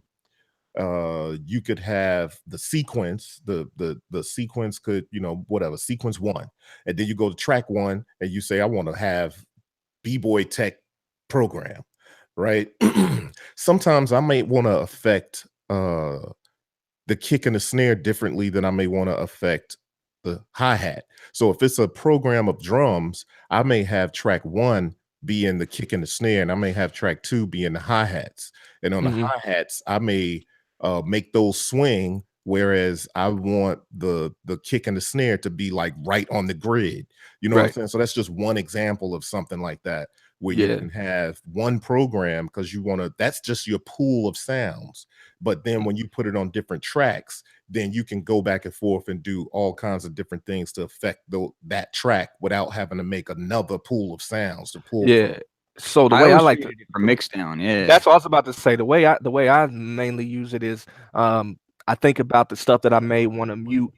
and solo separately. So a lot of times my kick and snare may be together, but my hi-hats may be separate and my percussion may That be separate exactly. because I may Yep. want to drop my percussion out, my hi-hats out, or I may want to drop some of effects in. They may all be in the same program, but I may want to have them, at different levels and different stuff like Mhm. that. And you can go in and mix the levels at the pads, You could but even do mute on the program level, but right. then that's going in and doing a bunch of extra stuff. Yeah, If you're yeah, coming from a more simple way and even a more old school way of working with an MPC, yeah, then it's doper to have like your kick snare hat and all your other different pads on different tracks. yeah. That way you can do your mutes and solos, and Mhm. only that instrument on that track is affected by that. Yeah, and then it's like if you go to export your track or Mhm. whatever, like export, and you say you wanted to export stems, then now you already got your stems. You know what I'm saying? It's like I got Yeah, my it's kick and already laid snare, out in I got separate my tracks. hi-hat, I got my shakers, I got my effects, I got whatever, and it's all separate. So, but they could be coming from you can have all your percussion and drums coming from the same program because the program in the MPC has so many pads. You know what I'm saying? You can have what is it, like 128. I think it's Yeah, yep. 128. 128 because it's So you got 8. 128 different sounds because you got 8 banks. So you can have all your samples in that one program, but then still just have, separate tracks. And Yeah. then when you go to export that joint, you export the stems, it'll export separately. And you can do all your mutes and solos and all the different stuff. So yeah, Mhm. that's how I kind of tend to do it. I kind And of it think about spoils it. I gotta yeah, say, man, I'm spoiled when I'm using something like right now, digging into the Electron yeah, Rhythm MK2. One of its limitations is that obviously it got however many pads it has. It has 12 pads. Sign hmm stuff to it however you want to sign it. But with an MPC, for instance, with the X, with those 8 banks and 128, pads basically, yeah, like you can get stupid. You could yeah, sample a song, the whole song if you want to. yeah, And you could just chop that boy and it'll go across 128 pads. yeah, yeah, And it's like it's crazy town from then on. Like you Well, can right. you can coming make a million different sequences and never use the same actual chop from the same song though. Yeah, It you could be could. crazy, man. Yeah, coming from like an older MPC standpoint, like I said, using the classic and the 2000 XL, what I always got familiar with was I would do my drums like it was funny because back then it wasn't really the same where there's all this free sharing of information going on now. Mhm. So back then it was more compartmentalized and it was like certain groups would do their sequencing in certain ways. And then like when Yeah, you would link up with a totally different group that you weren't usually around, everybody would kind of have their own way of doing things. So like a lot of the guys that I would work with, they would do their kick on track 1, their snare on track 2, hi-hat track 3, open Mhm. hi-hat track 4, like that, yeah, right? And then the way that I did it was back then I was doing finger drumming. That wasn't really as common back then. So, Yeah, yeah. but most people didn't like doing that because they didn't want kick, snare, hi-hat, all that on the same track. But Yeah, yeah. what I yeah. would do is I would finger drum and then I would copy that same pattern Yep. And over and over delete and over one again, And instrument different out of delete. tracks. each. And Yeah. then Yeah. I would delete, you know what I Yep. mean? And that was so that I could go back in and mix down. But a lot of Yep. the other guys, they were either step programming or just, I personally can't even do it that way where they would just listen and just tap just a kick or just a snare and do it that Mhm. way. And Yeah. that was never like a way that I That's liked the way I programming. came up So knowing. Like, as a matter of fact, I think my guy is still in the chat. Marcus Trust Kimbrew. That was my DJ in the 90s for the rap group that I was in. That's incidentally is like one of my best friends. We met at like 9 or 10 or something. So we grew Yeah. up together, but he taught me how to use the MPC. And just what you were saying, Ken, that's pretty much how I learned how to do it. Like kick on one track and boom, ba-boom, yeah, boom, boom, ba-boom. yeah, Right. Yep. And then go to the next track. Yeah. Yep. You know yeah, what I'm yeah, yeah. saying? And that was like, the thing was, so some of my friends would do it that way. But one thing that I learned was, when people had them broken out into separate tracks in different ways was when you would bounce to audio, some of my friends would do different things with that audio. So like me, I was pretty like a pretty regimented kind of guy as far as how I was making beats at the time before I started branching out and meeting other people. And so my mutes would be very like in the grid, right? And then some of my friends, they would so I would do the song mode where you make a sequence and then you copy that sequence, make some changes, and then copy that sequence, make some changes to that, go so forth and so on, and then make it into a song, and then you export into song mode, and it chains it all together. I had some friends that were making, you know, literally like 164 bar long patterns, like all on one thing, just straight out the gate. Like, and some of those beats were some of the best beats I've ever heard. Like, so I don't sleep on it. But the fact is like the way that they would do their mutes was like way more organic and like just crazy. So it kind of taught me that when it came time to mixing down and separating tracks and whatnot, that sometimes I would bounce out the audio and I would mute the audio separately in the DAW in different ways to get that same kind of feel that like I was stealing some of the vibe of some of my friends' beats, because I loved how they would do certain mutes.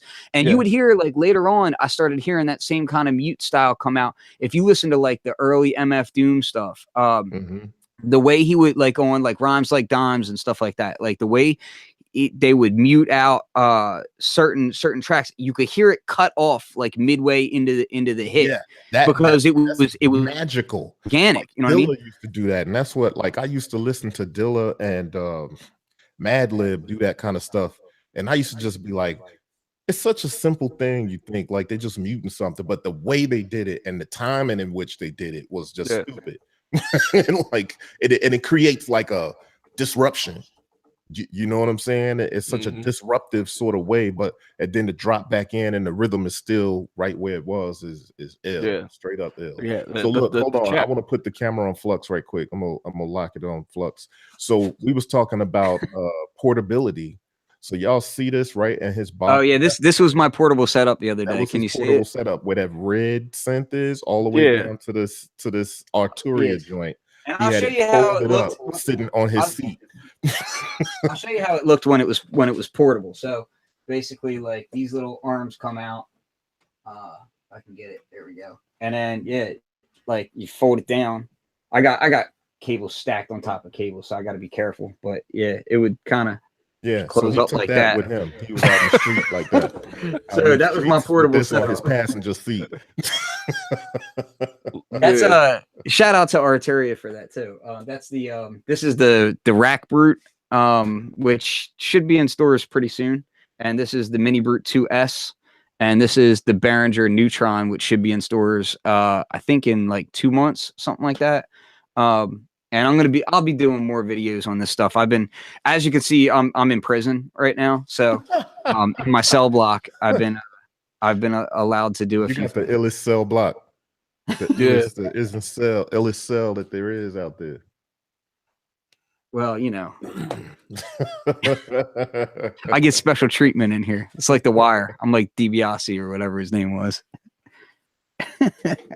Yeah, man. So, yeah, I don't know, that the live has me kind of there was a lot about the newer models of MPCs that I wasn't really feeling, but I feel like with 2.0 they've gone a long ways to fixing a lot of that stuff.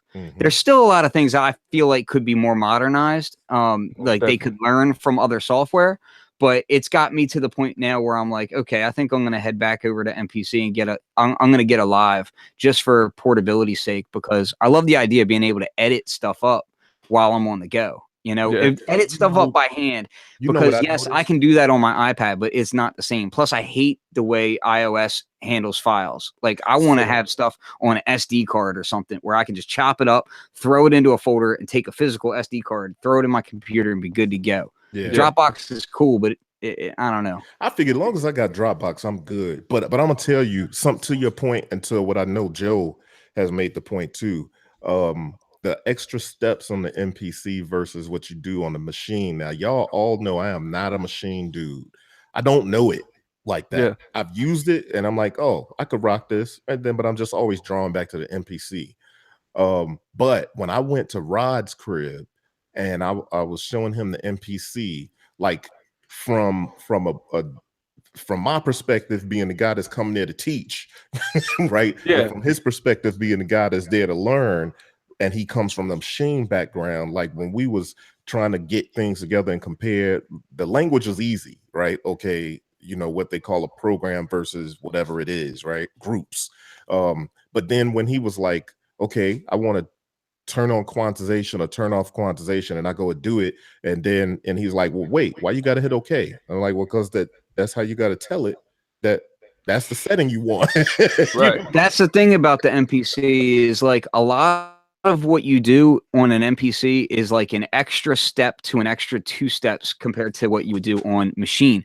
But that's like It's like old school this computer is that thing programming, where right? like he was talking about like being an Apple fanboy or whatever, and I'm not like I've been using machine extensively for years since it came out, but I'm not a fanboy of any gear. Like to me, I'm like, if it works, it works. You know, take what works and then get rid of what doesn't. And the problem with the MPC is it's got a lot of things where you have to do extra menu diving, or everything is kind of compartmentalized in this way that like it's all separate and you have to do it inside of here, inside of there. You got to get to the right area to do everything. Whereas on machine, it's a little bit quicker and more fluid. But the drawback to machine is the song structure and whatnot isn't nearly as fleshed out as it is on an MPC. On an MPC, it's like you can create the complete song and really be pretty much done with it. Like you can export what you've done on an MPC and you're good, you know? And how about Whereas, it now? Even now, Ken, when you do the song mode and you got your complete song set up in song mode, you can play it all the way through. You can export that, which you could even on the 5002. You could export that to a sequence and then open up your audio tracks. So that's what's dope on the MPC. Yeah. And And that's kind of the thing though, is tracks across the whole song where you can have that as a whole nother layer. you can do similar things on machine, but where it really changes up is when you talk about doing more, it's the deeper editing stuff. So on an MPC, for instance, you can have different sequences be different tempos, right? You can't do that on machine. You have to automate that in your DAW. And the problem with saying, okay, well, you know, I got to open up a DAW to do this, and then I got to automate it in here. The problem with machine is not everything on the master level is properly automatable in a DAW. And the transport control, like you have to set it up a special way, and it just feels clunky in that way. So it's like, to me personally, for what I use machine for, like when I use machine quote with a DAW, like mine personally, I like using Studio One. I don't even open it up inside of Studio One. I open machine here, Studio One here, and then I drag and drop into it, and then I can arrange like that, and it works great. But it's not the same as just like, okay, if I could do all my tempo mapping, if I could do everything on machine straight away, I'd be happy. Like that's been my number one feature request aside from real-time time stretching for like the longest time, is let me be able to set per sequence tempos, you know? But you know, Yeah, but I don't want to start crying. I said the same thing, and then I was promptly He's gonna start informed that crying when he get in the car. I was promptly informed that we currently don't have those tempo changes on the MPC. Wait, what you mean? Are you saying the MPC 2.0 you can't change tempo per That's what they told me when I said it the other day. Can you do that, Corey? Who said I that? don't know. I was talking about I was talking about the warping with the audio, and I was like, man, if you go and warp your audio and the fact that you can do tempo changes, you know, you can have your audio automatically sync to the tempo, and it's like, we don't have tempo changes yet. They haven't put it back in there. I mean, I did it on Instagram. Really? What are you talking about? So I had a Busta Rhymes acapella warped, and then I was playing the beat and I was changing the tempo of the beat, and the warp No, was you can change that. Can you have one sequence be 90 BPM and another one be 120? And then put it in song mode and flip between them? Or whatever, however, like, can you do that still or no? Because they told me no. I didn't try it. So you know what? I gotta say, I'm gonna test it. I can't say for sure that you can, because I'm gonna tell you, my MPC is locked in at 94 BPM because everything I make is 94 that's what I'm saying. Like, I really wouldn't know right off. Right, but I'm gonna test it to see. Yeah. Like normally back in the day, the only time I would do it is I would do like an intro that may be slower or faster or whatever, and then I would go. Yes, you can. Man, Masada, I know you was one that Casa told me you couldn't when I was when I was talking about it. So I'm gonna test Somebody, it. somebody, So somebody to get me right, man. Because I'm I gonna, was, I'm gonna I let was you know this surprised. I'm like, coming what you week mean? I'm like, because I that was get one of the my big things about the MPC sequencers being able to have those different tempos. And they's like, no, you can't do it. I'm like, what? And I never tested it because I was like, I wasn't in a situation where I needed it. But a lot of people was on the chat telling me that you couldn't do that.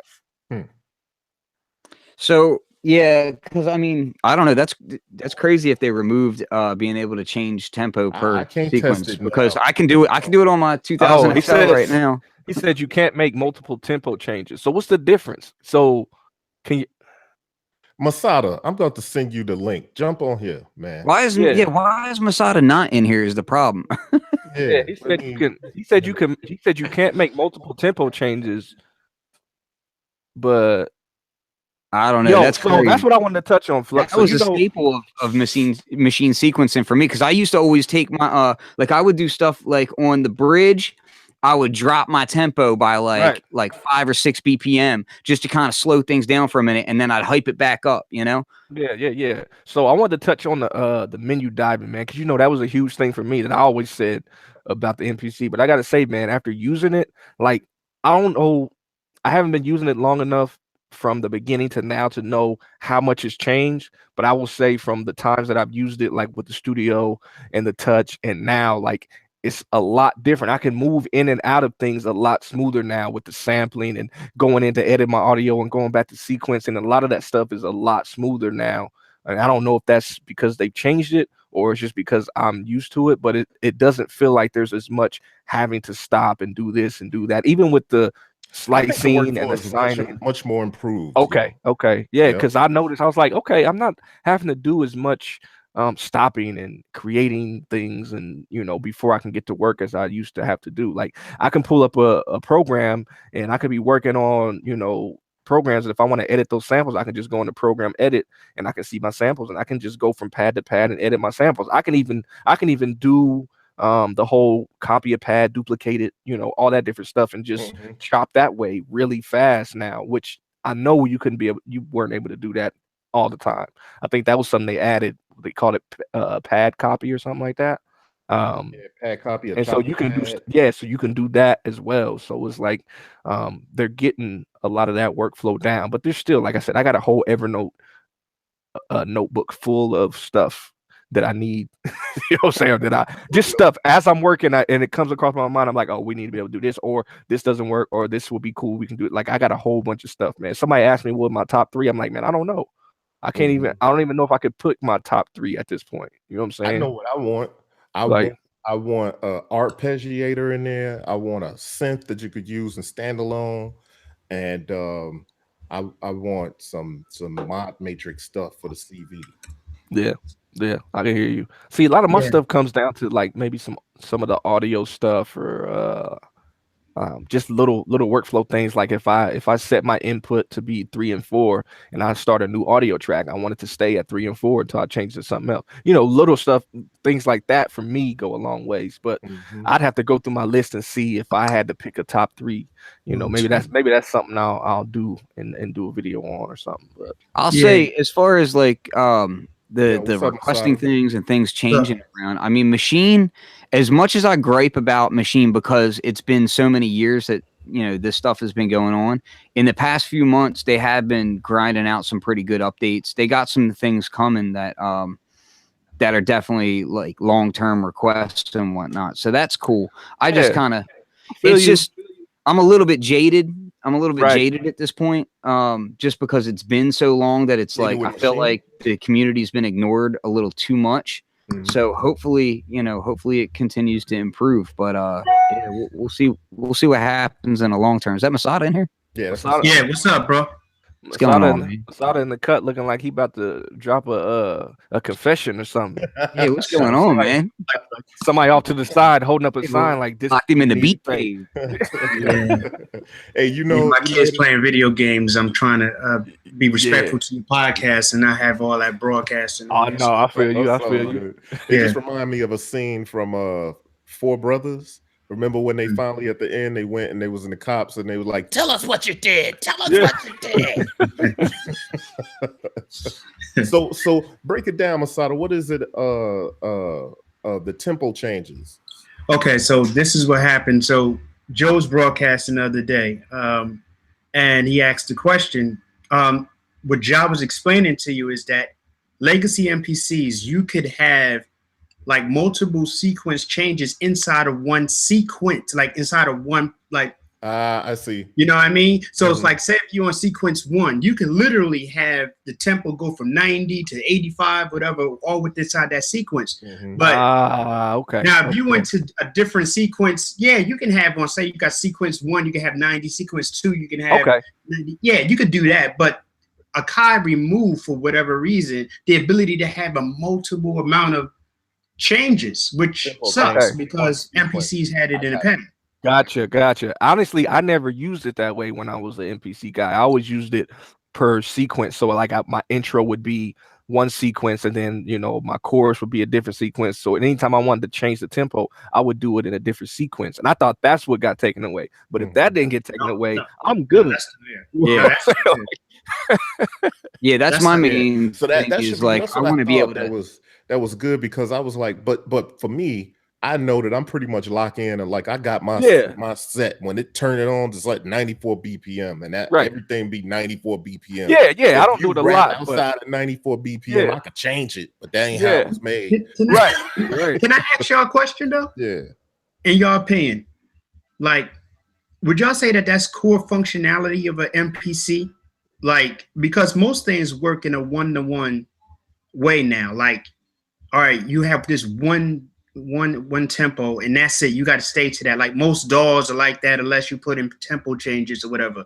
Would you say that that's just core functionality of an MPC? That's core functionality. I think it's mandatory. Well, I think it's core functionality of MPC because the MPC is known as such a top end sequencer. Like, you know what I'm saying? Like it may not be core functionality for everybody else, but it's core functionality for an MPC. You know what I'm saying? To me, it was always part of any sequencer that was meant to be like the hub of your production. Because you remember back in the day, it was MIDI Production Center before it got changed to Music Production Center, and it was all about like this was not just a sampler, but it was the sequencer for your entire lab. You know what I mean? Right. For me, it's the like centerpiece. And that's like that's one of the main things that took it a step above like a lot of other gear that I was using back then. And to me, it's without that, it drives me nuts that Machine doesn't do that. It drives me absolutely for me, insane. I'll say the same thing that I say about Machine, and it's time stretching, real time stretching, and Ableton and everything else. Like, I champion these things for the end user, but it's not necessarily something I use. I'm not changing tempos to where real time stretching is actually an issue for me. You know what I'm saying? Like, if I start something at, like Corey said, if I started at 94, I'm not going to change it. You know what I'm saying? Like, that's where it's going to be. And I play out my audio, but it's cool that if I decide I want to speed it up later, all my stuff is warped in the MPC where I can just change it and I'm still good. But it's not something that really hinders my workflow. But I always like to champion things because I know other people have these different ways of working where they need these types of things. And so that's why I champion a lot of stuff that I may not necessarily use myself, but I know other people use it. And so I try to give a voice to those types of things as well. Well, that's because you the people's champ. That's kind of why we do what we do. If we got somebody's ear on the inside that can help change these features or update these features when we know the people that follow us and that we have community with, if that's the stuff they need, we're gonna take it right to the source. So that makes sense. Yeah. May not well, I also remember back in the day. Back in the day, it was a lot of like and I keep saying back in the day. I feel so old when I say that. Man, we old, man. It used to be like, it used to be that. So when hardware samplers, I'm talking like the Z series sampler and the S series samplers, like the rack mount samplers, when that stuff was going away, and then everybody was starting to shift over to computers for sequencing. It was okay, make these computers work as good as this hardware and then go from there. And then it seems to be now the opposite, where we're struggling to get hardware to do what we feel like should be there already. You know what I mean? And it drives me nuts that they still have software, like these software/hardware drum machines and samplers coming out these days that don't have functionality that the same type of unit, the same if it came out today, an ASRX Pro, right, would be right competition with like an MPC Live, right? And there's certain things that an ASRX Pro could do that like Machine still can't do, and that MPC still can't do. And I'm like, why is that? Like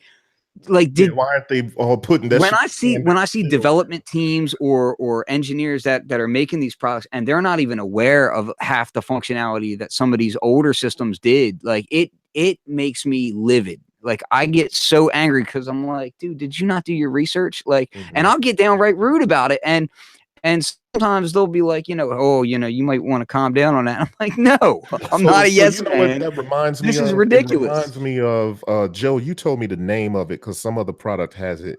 Is it MIDI Follow or something like that? Remember, I was breaking down to you what MIDI Chase. MIDI Chase. There's a few. MIDI Chase. So Ableton Live has it. I think Cubase, maybe Logic. And basically it's the idea of, say you trigger a sample via MIDI. Most of the time, if you start bar one, boom. Yeah. So if you and because I know you work like this a lot, where you trigger your samples, and so if you triggered it on step one, and then you happen to stop and you start in the middle of your sequence, you gotta wait for it to come back around. Well, if you have MIDI chase or whatever they call it, MIDI follows, everybody calls it something different. But if you start in the middle, it'll still actually play that MIDI note from where it's at, which is dope. It's almost like audio. It's almost like making the MIDI behave like and it audio. should react that way because specifically the way I do it is like what you just saying. If I have a track, I work a lot with loops because I work a lot with hardware stuff. So then once I sequence with MIDI, I'll sample every bit of audio that I sequenced on MIDI. So then what I like to do is on the MPC, it's a classic thing. You like to play your mutes, drop stuff in, drop stuff out. But if I have all of my tracks are now audio loops that are triggered on the first step of the first bar, and I drop it, say in the middle of the 4-bar sequence, then I want to bring it back a step later or 2 steps later. I release the mutes. It don't start again until the regular trigger. Right. Yeah. That's the thing that was changed. And I think with them building the MPC from the ground up, the new MPC software from the ground up with 2.0, like what I used to do, probably 1.7, 1.5 or something like that, I could play my mutes and it would still play. But now that we have audio tracks, I think what the situation is, like all the regular tracks had to become MIDI tracks and perform a certain way. Well, audio tracks perform a different way. But what I realized is that I can play my mutes on the audio tracks. You know what I'm saying? So it's just I had to figure out a different way to go about it. But it would be nice if they had that MIDI chase so that you don't have to wait until it's triggered again before it comes back. You know what I mean? Right. I mean, about through the day. Oh, he got that robot voice. That's that new upgrade. Y'all don't know about that? Yeah, you dropped it out, Masada. Yeah, we can't even. Yeah, God damn it. Yeah, I know. I think he came back in when he didn't want to. God damn it. Word up. You there, bro? Yeah, I don't know, man. I'm looking at it's crazy because, like I said, I like the tactile feeling of a piece of hardware when I'm working. But man, I've been using Beatmaker 3, and that thing is dope. Like, it's super dope. It's super dope. It's dope. I just personally need that. It's both. It's both in my mind and it's also reality. Like it's a little bit of both. Yeah. I mean, but I think it has to do with what we came up on, man. It's just there's so much muscle memory for us in the tactile thing that that's where we kind of default to, and that's where we can go and not think. We can just go and no matter what it is, it could be a brand new piece of hardware, but it's like we can just automatically dig in and just start moving around it. And it's just preference, I think, at the end of the day, man. And it's like that's what I said. Like when I tried that live, I was like, okay, I'd rather You feel like you're back at home a little yeah, bit. I would rather carry this with me in a mobile situation than hitting the screen of a iPad. Even though Beatmaker did something dope where they made the pads velocity sensitive on the screen, Beatmaker 3.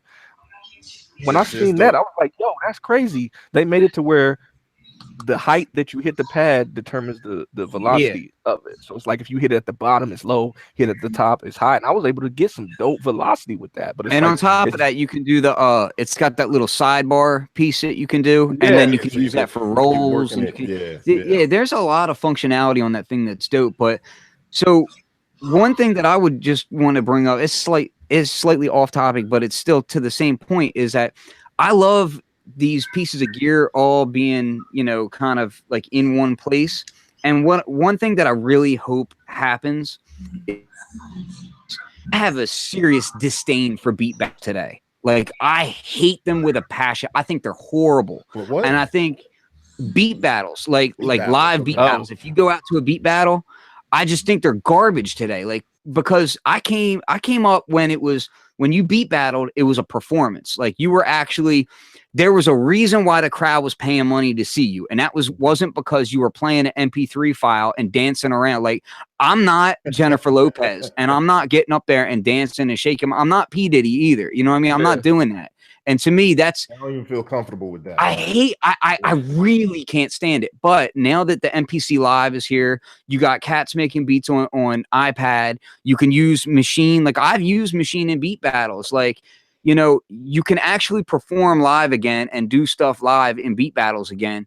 I really hope that that kind of thing comes back to where people are bringing gear back out to beat battles, because it was to a point where beat battles almost got to the point of DJ battles. MP3, you know, it wasn't even. It was almost like, I mean, it was just kind of like listening sessions with a guy dancing. A lot of times it became. yeah, but what I'm saying is there was a point back in like the mid 2000s, early 2000s and mid 2000s. It got to a point where it was almost like DJ battle, like high level DJ battles, where you had dudes finger drumming, chopping beats on the fly. Like there was evolving going on. And then the FL Studio scene got so big that it couldn't be ignored. And I'm not mad at that. It's just that so many producers moved to using a DAW and got used to clicking a mouse to make beats, as opposed to, you know, playing on an instrument or drum pads or whatever, that they couldn't perform their beats live. You know what I mean?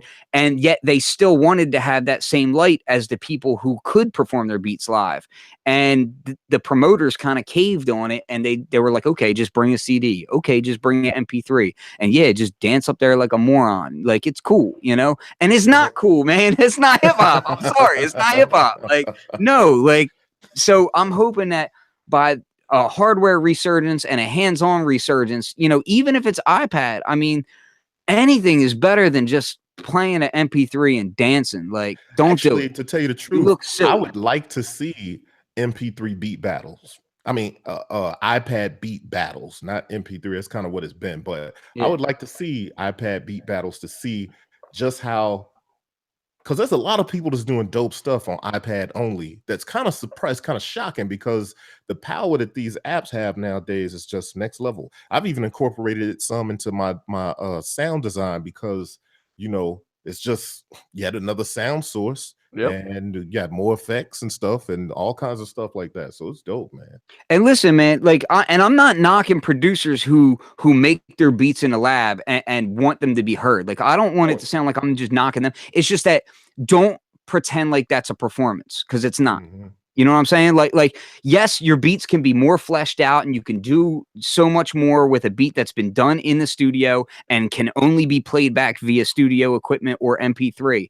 That's fine. But don't make me pay X amount of dollars to go to a show to just see you hit play. Like, that's garbage, and that's not what hip hop should be about. You can't. I mean, I'm not a beat battle dude, but you can't just put that on the cats that's showing up. You got to. Them are the cats that are putting it on too. Like, that's what. Yeah, no doubt. That's what I'm saying. It was the promoters that caved.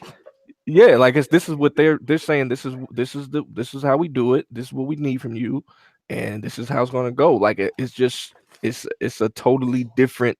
It wasn't completely the promoter's fault at that time. It was because there was a major shift. It was a new technology. But now that people have recognized that, okay, this is good for that, we have other tools for this. Like, dude, just separate the two. Like, yes, studio beats are studio beats, but it's the same as like, I'm also like an old fuddy-duddy in the terms that, like, to me, like, I remember when freestyling was freestyling off the actually top of the making head, things up and on then the it became, and it used to be you would get spit on and beat up if you spit a written in a battle back in the day, and now Yeah. if you don't do that, But you get that's spit on and beat That's up. what I'm You know saying. what I mean? Like that's what I'm saying. It's a change in culture because now that's what everybody does. Freestyle Mhm. just means I got these pre-written things that I'm doing with usually with no music.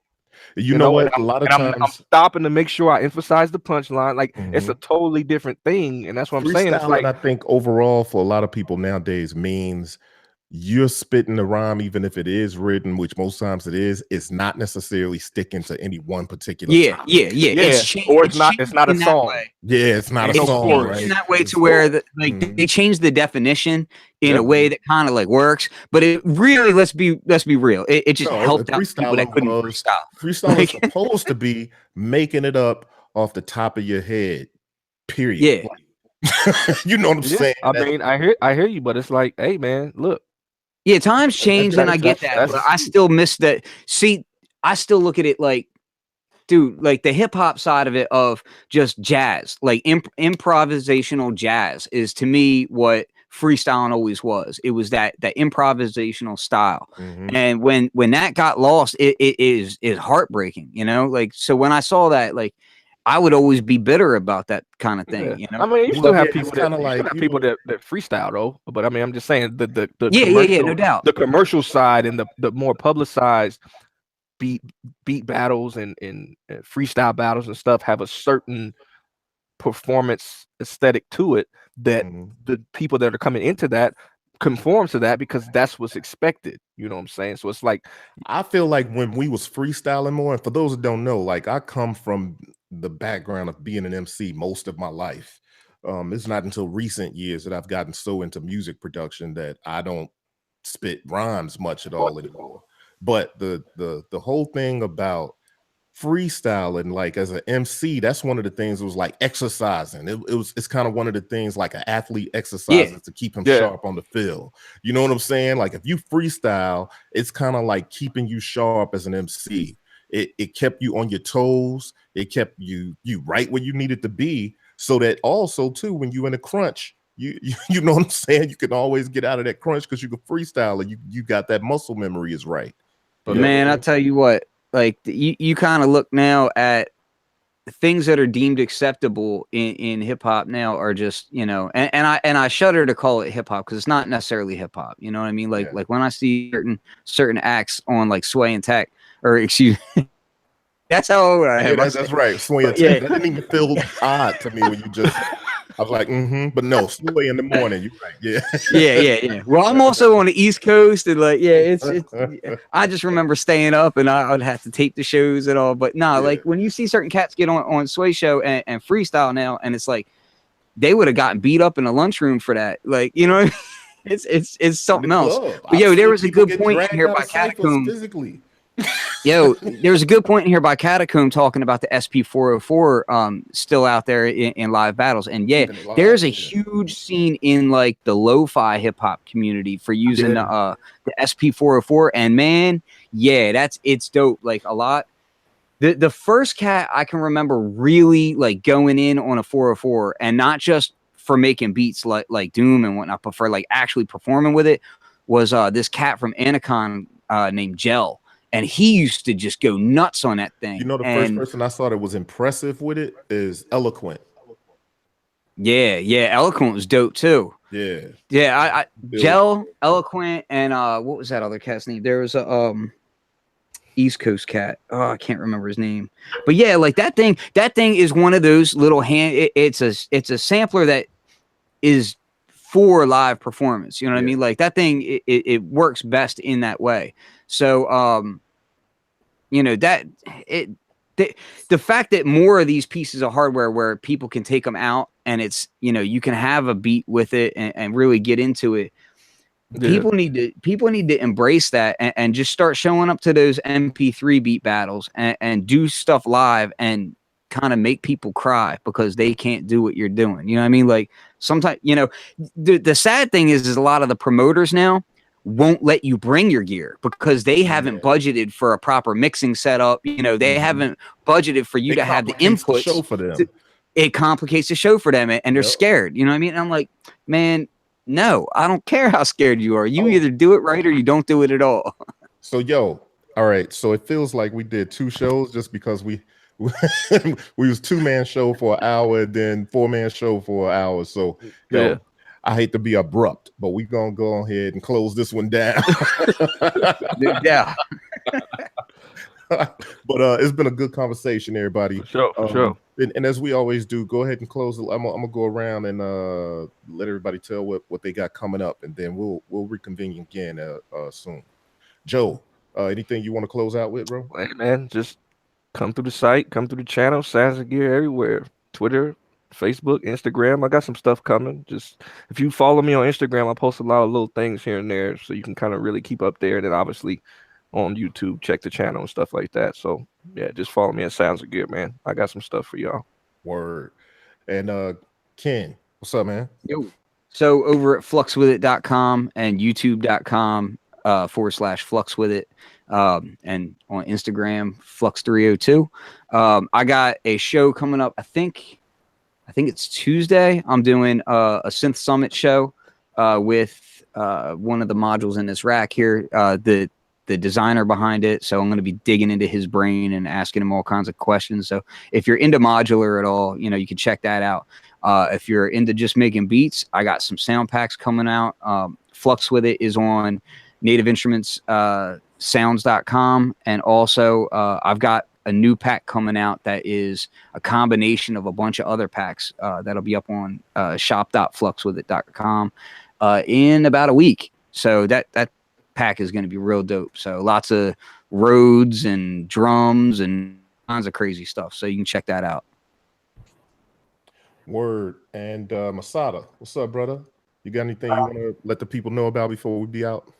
Yeah, I just want to let everybody know to go to psychokit.com. I got new progressions coming, new cycle kits coming, some really incredible things. I'm recording things on analog tape now, doing, you know, a lot of live instrumentation and whatever else like that. So that'd be some things for y'all to look out for. But I don't want to leave this show without thanking my other hosts on the show. Thank y'all for having me on the show. I respect, love all of y'all, man. Love y'all work. Y'all some of the greatest talents I've seen on the net. Really appreciate y'all, man. St. Joe, you back at you, man. Hey, salute, brother. Salute. Yes, indeed, man. It's great to have St. Joe back. Yeah, for real. We don't get Joe on live shows nearly enough. I tell him that all the time. Yeah. No, don't know what I'm talking about. Yeah, I know. He talking about that that MPC. Oh, he talking about back on that beast. But as it relates though, him being back on the MPC is also how he came back to the show, because I'm like, Joe, we got to jump on the show and talk about this, bro. Yeah. So, Hey, man, that joint dope, man. We gotta get Flux now. Yeah, Yep. Yeah, I'm heavily. I'm right on the fence, man. It may happen sooner rather than later. I think I'm probably going to go with a live as opposed to an X. Even though everybody looks at the modular setup and they're like, "Yo, you got to get an X." I'm like, I think I want the portability, man. I really do. Honestly, I think I want a live as well, man, just because of that portability and being able to run around with it. So eventually, I'm gonna have to see if I can't get Dan. I'm gonna get Dan from Akai on the show sometime soon, man. I got to make that happen. We got to give him a web redemption. Yeah, word up. So yo, I'm gonna go ahead and close it out. I want to thank y'all for being on the show, man. Masada, it's always good having you. Ken and Joe, y'all know what it's about, man. I'm glad y'all on the show. I got people all in the chat. I'm glad to see everybody. So we'll probably get together in the next week or two, do it again. But I got a couple things that I got to finish up. So I got the long overdue Analog Boom Bap 2 and yet to be announced, even talked about, Analog Boom Bap 3. Both of those on deck. I just got to make MPC programs for them, and then they'll be up. Oh, that's dope, Flux. You got a Flux Flask. Of course you have a Flux Flask, right? Well, you know who did that? Who? Rod did that for me. That was a gift from Prime Designs. I'm gonna have to get one of those with got the Flux capacitor on one side and a Flux with it logo on the other. Dope.